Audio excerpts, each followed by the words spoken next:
자, 금요 칼럼 하겠습니다. 자, 어제 이제 어떤 사람이 저한테 댓글을 달아가. 그젠가요? 우크라이나에 생화학 무기 공장이 있는데, 그런 시설이 있는데, 그래서 러시아가 공격을 했는데, 일방적으로 우크라이나 입장에서 이야기하지 마라. 뭐 가만히 보아하니까 아주머니 같아요.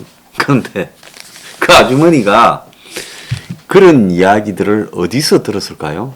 정말 자기가 검색을 해보고 구글에 가서 영문으로 또 그런 관련 내용들을 갖다 직접 찾아봤을까요?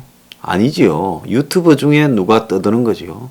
유튜브 중에 누가 떠드는 거는 지금부터 한 17, 8년 전에 구소련 시절에 러시아의 뭐 생화학 실험에 관련되는 연구시설이 오데사에 있으니 뭐 이런 옛날 설입니다. 그거 다 정리되었죠. 그래서 만약에 우크라가 그런 생화학균을 갖다가 무기로 쓸 수 있는 것을 시험하는 시설을 유지하고 있었다면 나토나 EU 가입의 조건에서 그런 부분에 대한 규정이 등장했고 지금 이 러시아가 공개적으로 그 사실을 지적했을 것이고 그런 것들이 언론에 의해서 공개 검증되어졌고 미국과 유럽이 그런 부분들을 규명하기 전에 우크라이나를 도와줄 수 없었을 겁니다.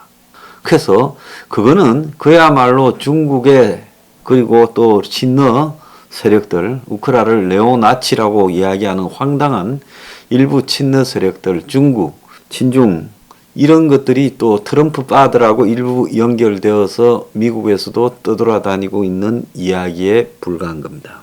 근데 오늘날 우크라이나 사태를 바라볼 때 저는 이건 인류 사이에서의 비극이라고 보고 있습니다. 물론 전쟁이니까 쌍방이 우발적으로 뭐 포로를 학살한다든지 학대한다든지 이런 일은 있을 수 있지만 그런 걸 넘어서서 그야말로 일반 민간인을 대규모로 조직적으로 학살하는 것은 이것은 인류사에 몇 번 없는 비극이고 그것이 대량으로 학살된다면 제노사이드다. 그렇다면 이거는 옳고 뭐 그러고를 따질 문제가 아니라 무조건 잘못된 또 하나의 홀로코스트죠. 그렇게 나치의 홀로코스트를 비판하면서 지금도 홀로코스트가 진행이 되고 있다면 여기에 무슨 이유가 필요하나요? 그리고 이미 러시아군의 무전에 의해서 그런 것들이 지시로 이루어지고 있다라는 걸 입증이 지금 되고 있습니다. 자, 그런데 이런 우크라이나를 바라보는데 어지간히 배운 사람조차도 중립적인 시각을 가져야 되니 러시아를 일방적으로 비판을 하면 안 되니 러시아가 느끼는 위험성이 언제부터 러시아를 그렇게 걱정을 했어요? 러시아나 중국, 푸틴이나 시진핑 그리고 김정은이는 똑같은 레벨입니다. 트럼프 때문에요. 시진핑이나 푸틴 이런 것들이 스트롱맨으로 엮여가지고 이제 트럼프 바들이 푸틴도 좋아하면 이런 일까지 생기고 있는데요. 그거 웃기는 이야기죠. 한마디로 조금이라도 지식에 대한 합리성이 있다면 그런 주장을 하지 못하지요. 자, 그런데 저는 가끔씩 보면서 유학을 갔다 오고 교수를 하고 기자를 한 자도 그리고 무슨 이 남에게 지식을 갖다가 평생을 전파해온 오피니언 리더라는 사람들이 이런 문제들이 이렇게 나올 때 이걸 판단을 못하고요. 지난번에 뭐 트럼프가 당선된다면서 그것까진 좋아요. 그렇게 주장할 수 있죠. 그런데 트럼프에 대해서 과다하게 홍보하는 그런 시각을 가진 사람들. 이번에 우크라이나에서 네오나치 이야기를 하면서 양비론적 그러면서 러시아 편을 드는 사람들. 푸틴을 사람이라고 그런 이야기를 합니까? 자, 푸틴은요. 소련하고 다르지 않아요. 옛날에 브레즈네프나 푸틴이나 똑같은 것들입니다. 저 러시아 사회는요 바뀌지가 않습니다. 근본적으로. 중국도 안 바뀝니다. 모택동이나 시진핑이나 똑같아요. 김일성이나 김정일이가 똑같으시요. 그러면 니는 왜 그렇게 규정하냐 하면 그들은 민주주의나 자본주의를 자기 나라 안에서 제대로 이용해 본 적이 없기 때문에 그렇다. 중국은 자본주의 아니야. 중국이 자본주의입니까? 자본주의 국가에서 회사의 오너를 당해서 마음대로 처분을 합니까? 자, 중국 자본주의 아니에요. 그래서 역사상 한 번도 그런 걸 겪은 적이 없는 민주주의, 자본주의를 겪은 적이 없는 그런 나라. 그것은 전제주의적, 권위주의적 독재 국가입니다. 그래서 과거에 황제나 왕이라고 부르던 것들이 이제 대통령이라고 부르던 주석이라고 부르던 위원장이라고 부르던 간에 그것은 똑같이 킹이라는 거죠. 자, 제가 오늘 이 이야기를 서두에 꺼내는 것은 오늘 금요 칼럼에 하고 싶은 이야기는 주서들은 지식은 지식이 아니다라는 겁니다. 여러분들이 어디 가서 유튜브나 이런 데서 주서들은 지식을 가지고 남한테 이야기하려고 하지 마십시오. 물론 제가 이야기하는 것도 여러분들이 찾아보고 검증하십시오. 그래서 저도 가끔 틀린 이야기를 할 때가 있습니다. 그럴 때 바로 정정을 합니다. 그렇지만 중요한 핵심적인 문제에 있어서는 틀린 이야기를 거의 안 합니다. 왜 그러냐? 저는 자다가도요, 어젯밤에는 새벽에 이런 생각이 들었어요. 뭔 생각이 드냐? 자, 러시아가 우크라이나를 점령한 지역에서 대량 학살을 하는데, 그런데 초반에 보면 3월 한 20일 정도까지도 러시아 점령 지역에서 시위가 일어나는데 러시아가 처음에는 뭐 그냥 보고 있고 나중에는 최루탄 던지고 나중에 뭐 총을 일부 갈기고 수류탄을 던지고 했습니다만은 근본적으로 그렇게 과잉으로 진압을 안 했는데 지금 나타나는 부스차나 이런 학살은 다 뭘까? 이런 부분을 보면서 제가 생각을 내렸죠. 할머니가 러시아군에게 해바라기 씨를 주면서 네가 죽은 자리에서 해바라기가 날 거다라든지 또 이 차를 갖다가 전차를 막아서고 또 점령된 시에서 사람들이 다 시위를 하고 한 것은 틀림없이 전부 동남부의 러시아 점령 지역, 친러 성향이 강한 지역일 거다. 이렇게 제가 생각을 하고 새벽에 일어나서 찾았어요. 그러니까 실제로 그렇게 됐어요. 자다가도 그게 내가 입증을 해야 되겠다. 그렇다고 생각하지만 확인을 해야 돼. 그러니까 시위를 하고 이런 지역 전부가 다 동남부 지역이에요. 거기는 한 많게는 40%대, 적게는 30%대가 러시아 사람들이고 선거를 하면 친러 대선 후보에게 투표가 70, 80, 90 나오는 한국의 영남, 호남 같은 데서 호남 지역 같은 부분이에요. 예를 들자면요. 그러니까 러시아 군대가 친러고 러시아 민족이고 하니까 못 죽이고 거기서는 인내를 발휘했는데 그 같은 민족이지만 우크라이나에 사는 사람들이 그렇게 난리를 칠 줄 몰랐다는 거예요.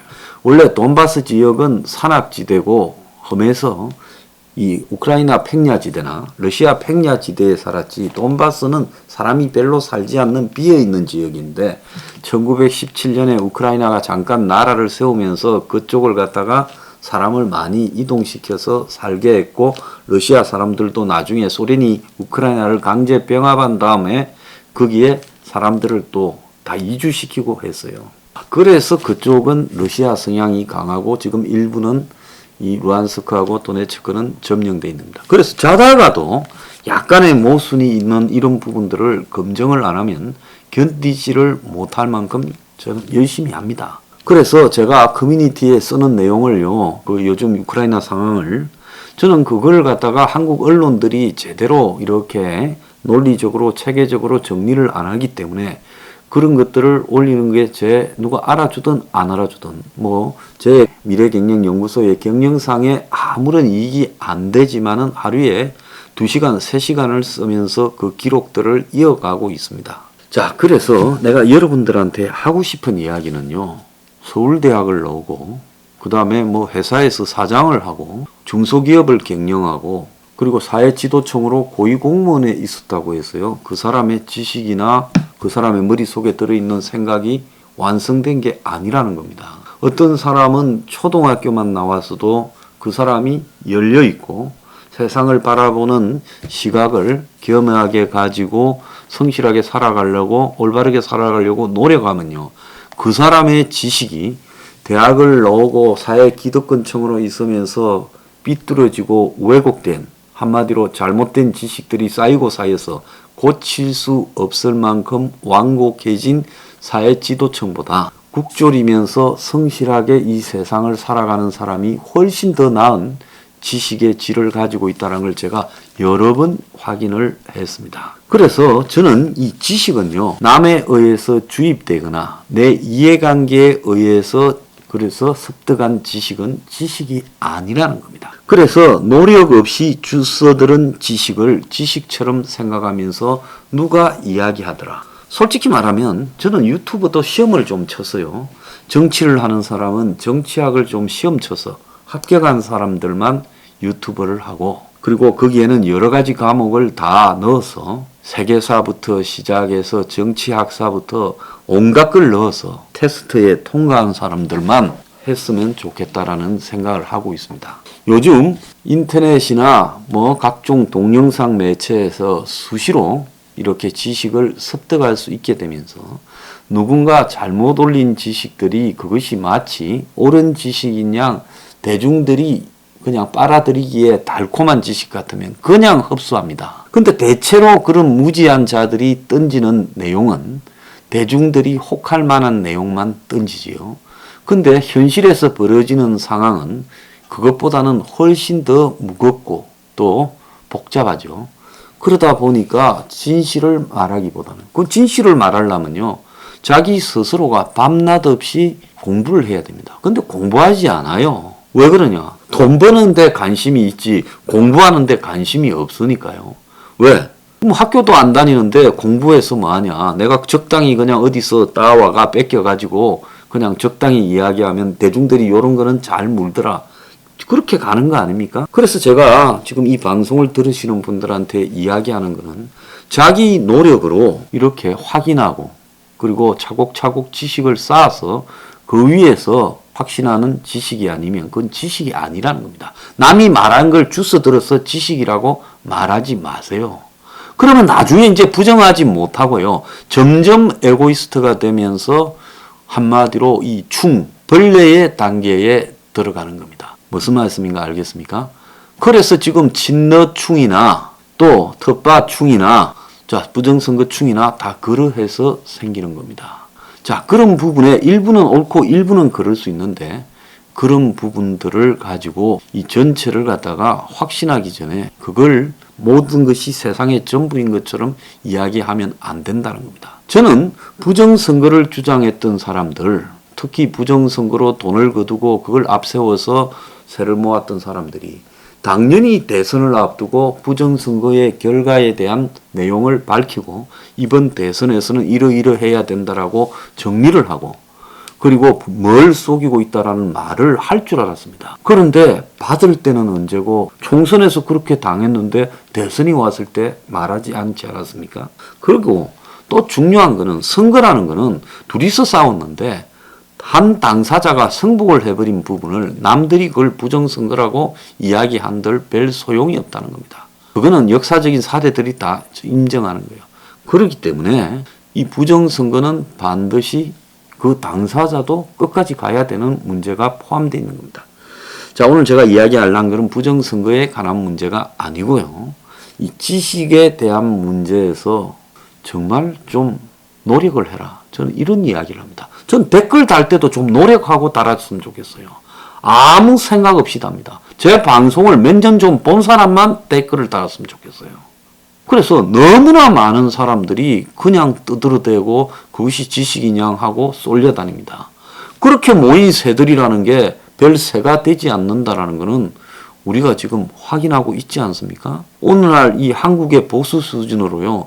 겨우겨우 윤석열이를 당선시켰지만은 그 다음에 미래가 있겠습니까? 미래가 있는 방식으로 어떤 콘텐츠도 없고 이 미래지향적인 이야기를 하지 않는데 한국의 보수가 어디서 미래가 있겠어요? 자, 그래서 저는 보수 전반에 휩쓸고 있는 지식의 가벼움에 대해서 매우 우려한다. 보수라는 이 관점이 미국에서도 50년대에 형성된 겁니다. 세계적으로요, 이 보수 정치라는 관점이요, 일찌감치 형성된 게 아니에요. 제가 전에도 누누이 이야기했지만 2차 대전 전까지만 해도 제국주의, 거기에 무슨 보수가 있겠어요? 좌파는 있었죠. 마르크스 이후로 쭉 좌파는 있었고 러시아 혁명을 하면서도 쭉 있었습니다. 그렇지만은 보수라는 거는요, 좌파에 대한 기득권이라는 입장으로 있었지 그것이 보수라는 이데올로기로 체화된 거는 1950년대에 미국하고 영국에서 이제 다듬어지기 시작을 한 겁니다. 그렇기 때문에 아직도요, 이 보수라는 가치는 굉장히 유동적이고 시대 상황에 맞추어서 다듬어져야 되는 겁니다. 어제 보니까 뭐 영국의 뭐 한 정치인이 몇십 년 전에 했던 그 보수 정치인으로서의 자기가 세상을 살아가는 가치 뭐 12개인가 해가지고 어느 신문이 올렸는데 내가 읽어보고는 한심해서요. 아니 이런 정도를 가지고 오늘날 이 시대의 보수 정치인 가치라고 내밀면 아마 선거에서 100% 떨어질 거다 이런 생각이 들었습니다. 그래서 과거처럼 내가 남이 잘 산다고 거기 보면 이런 말도 있습니다. 나의 뭐 빈곤이 남의 부하고 관계가 없다. 관계가 있지요. 왜 없습니까? 그러지 않습니까? 이 시스템이 공정하지 못하면요. 똑같이 뛰어서 어떤 사람이 자기의 능력으로 위에 올라가는 걸 누가 뭐라고 합니까? 그게 아니라 아예 똑같이가 않은 데서 처음부터 팔다리 다 묶어놓고 모든 것을 가져가는데 남의 부가 나의 빈곤하고 관계 있을 수 있지요. 그러니까 이런 시대상의 변화에 따른 부분을 도외시한 채 우리가 어떤 지식들을 갖다가 계속 유지시켜 가거나 아직 다듬어지지 않은 지식을 대단한 것처럼 이렇게 말해서는 안 된다는 겁니다. 그래서 제가 여러분들한테 당부드리고 싶은 것은요. 지식은 굉장히 복잡하다. 그래서 이 복잡한 지식을요. 그냥 단편적으로 이렇게 받아들이고 믿고 하지 말고 본인 스스로가 그걸 갖다가 검증하고 또 자기 지식으로 올바르게 쌓아가기 위한 노력이 필요하다는 거죠. 그냥 흡수하면 안 되는 겁니다. 그래서 제가 우리 당의 회원이나 당원 가입해달라고 호소를 한 번도 안 하잖아요. 생각해보고 가입하라고 하지 않습니까? 자, 그런 부분. 주스 들은 지식은 지식이 아니다. 내 노력으로 지식을 채워야 된다. 오늘 금요 칼럼의 주제입니다.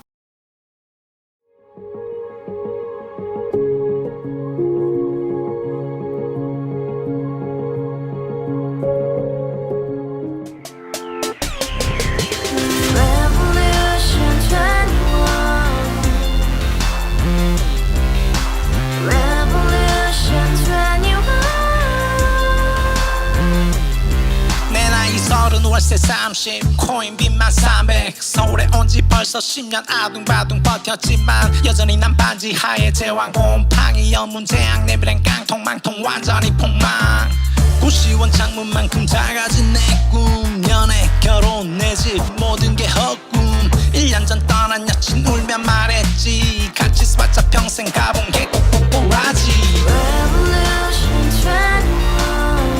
가바후스 700 나도 소유주 가바후스 700 나의 소유주 택시기사 우라부지 마트 캐셔 울어무니 우리 집안 다 털어봤자 후줄 그래 개선민 내미래 거기서 팍 끝난 거지 팍더 이상 노력 따윈 괴물이 스펙 찾아서 말리 비오는 날 알바 잘려 맨날 학원 날 개쳐 발려 밤비 내리는 양화대교 홀로 걷고 있을 때 현수막에 아로 새겨진 평당 700짜리 아파트 다같이 소리 질러 혁명 21 가바후스 700 나도 소유주 가바후스 700 나의 소유주 You and I, we live together in the house, brand new day, and your dream had just begun.